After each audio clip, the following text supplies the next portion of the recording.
titwababonye twe twese twararebaga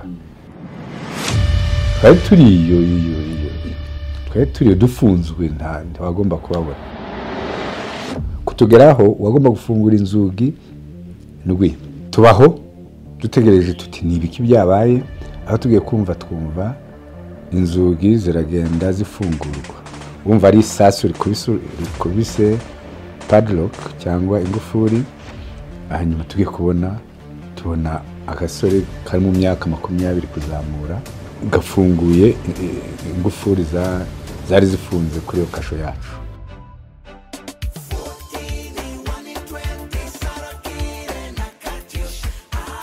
Karavuga ati rero turabafunguye ndi Inkotanyi musohoke mu giwanyu mukatubwiye sinzko urumva twanavuyemo nge ntanareba ntabwo twarebaga urumva kumara hafi amezi 4 utareba izuba ntabwo twarebaga neza ariko ubuzima buraza noneho mbwira abantu rero kuko ninge bari kurugaho tumusohoke Inkotanyi ziradufunguye barasohoka nasohotse ndi uwanyu abandi bagiye icyo nzi nakoze nashimye Imana.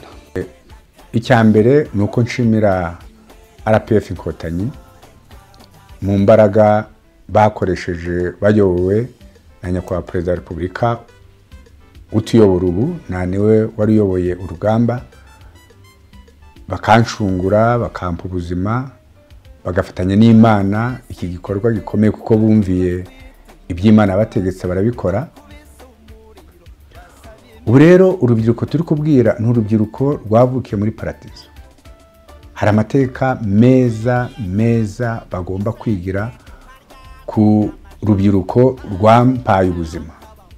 RPA Inkotanyi rwari urubyiruko rwiyemeje guha ubuzima igihugu namwe ubuzima mufite buva ku bwitange ubwo rubyiruko.